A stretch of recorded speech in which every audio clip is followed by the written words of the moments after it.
मैं एडवोकेट सुमित कुमार झा आप सभी का अपने YouTube channel book of law में एक बार फिर से स्वागत करता हूं। जैसा कि आप सब जानते हैं कि मेरा चैनल लॉ से रिलेटेड है, इस पर हम कानूनी जानकारी देते हैं, लीगल प्रोविजन को डिस्कस करते हैं। चाहे वो हमारा नया कानून हो या पुराना कानून हो, दोनों को हम साथ में पढ़ रहे थे, पर अब हम सिर्फ नया कानून पढ़ रहे हैं, उसको समाप्त करना अब हमारा काम है। ठीक है, क्योंकि हम जानते हैं कि 1 जुलाई 2024 से ये लागू हो गया। इससे पहले हमने आपको बताया था कि अब पुलिस कस्टडी 90 दिन की होगी। उसमें बहुत सारा कॉमेंट आया। देखिए, कमेंट करना आपका अधिकार है, लेकिन हम किसी भी पार्टी से बिलोंग नहीं करते हैं। हमको जो सही लगा वो हमने बताया, जो किताब में लिखा है बस उतना ही हम बताते हैं, उससे ज़्यादा हम नहीं बताते हैं। ठीक है, तो वो किताब में जो लिखा है कि पुलिस कस्टडी 90 दिन की होगी, तो वही हमने आपको बताया है। वो पावर मजिस्ट्रेट को दिया गया है कि 90 दिन का देना है कि नहीं देना है, वो मजिस्ट्रेट डिसाइड करेंगे। ठीक है, तो आइए आज का वीडियो स्टार्ट करते हैं और समझते हैं कि किन धाराओं में पुलिस को पावर मिला है और क्या पावर मिला है। ठीक है, हो सकता है कि इसके बाद जैसे कि 90 दिन वाला था, और भी जब हम आगे पढ़ते जाएंगे इसको तो और नया नया चीज़ सामने आएगा। ठीक है, तो आज का जो हमारा टॉपिक होने वाला है वो होने वाला है preventive action of the police. इसको स्टार्ट करते हैं। सबसे पहले पुलिस 168 भारतीय नागरिक सुरक्षा संहिता का कहता है कि हर एक पुलिस का काम है, पुलिस का ड्यूटी है कि वो कॉग्निजेबल ऑफेंस को होने से पहले ही रोके। ठीक है, होने से अपराध पहले को रोके। कौन सा? कॉग्निजेबल ऑफेंस, यानी कि गंभीर अपराध जो होने वाला है उसको रोके। ये पुलिस का 168 में ड्यूटी है, जो कि पहले 149 में ड्यूटी था। हम लास्ट सेक्शन जो है इसमें वो बहुत इंपॉर्टेंट है, उस पर ध्यान रखिएगा क्योंकि उसमें बहुत बड़ा बदलाव हुआ है, वो नया ही है पूरा। ठीक है, और अब आते हैं हम उसके नेक्स्ट सेक्शन पर, यानी कि 169 पे। तो 169 कहता है कि information of design to commit cognizable offence. अगर कोई भी पुलिस ऑफिसर को कोई भी इंफॉर्मेशन रिसीव होता है कि कोई भी कॉग्निजेबल ऑफेंस होने वाला है, ठीक है, उसका न्यूज़ उसको मिलता है, तो वो क्या करेगा?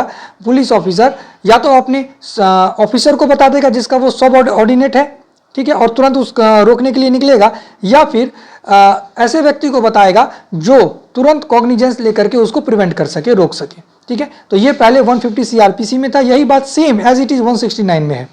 अब आइए 170 बीएनएसएस का।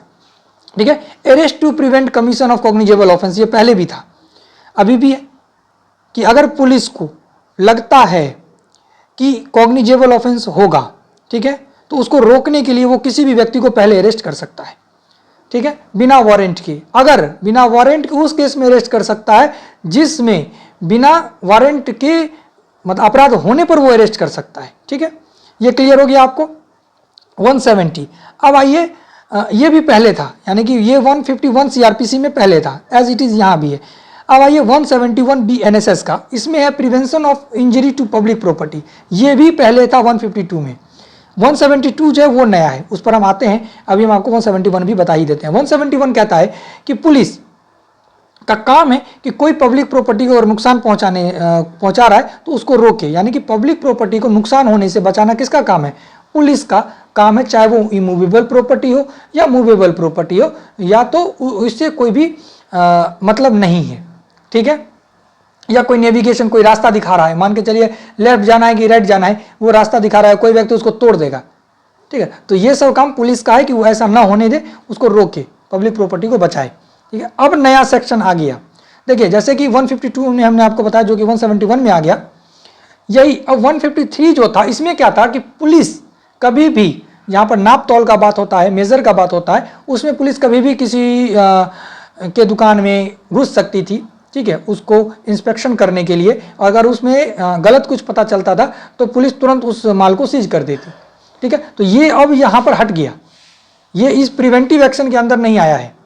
तो अब आ गया 172। 172 में कहा गया है कि अगर पुलिस ऑफिसर, ठीक है, अगर आपको कोई भी डायरेक्शन देता है कि ये काम मत करो या इधर मत जाओ, जैसा भी पुलिस को सही लगता है, पुलिस आपको कोई भी बात कहती है और आप उस पुलिस की बात को नहीं मानते हैं, तो पुलिस क्या करेगी? आपको तुरंत अरेस्ट कर लेगी।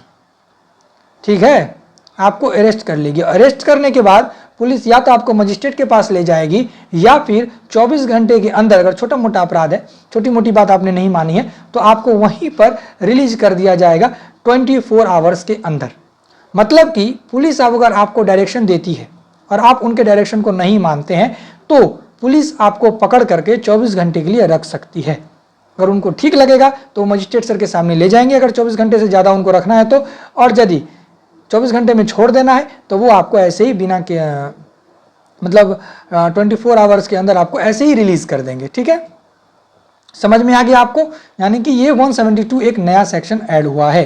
हालांकि पुलिस एक्ट जैसे कि हम बताएं आपको, बिहार पुलिस एक्ट का सेक्शन 78 के आसपास, ठीक, उसमें पुलिस को पहले भी पावर था, उसमें भी कुछ क्राइटेरिया दिया गया था कि इसी पुलिस आपको अरेस्ट कर सकते हैं बिना वारंट के, और उसमें सजा भी ज़्यादा नहीं था। जरूरी नहीं है कि कॉग्निजेबल में ही, ऑफेंस में ही आपको अरेस्ट करेगी, नॉन कॉग्निजेबल में भी कर सकती है।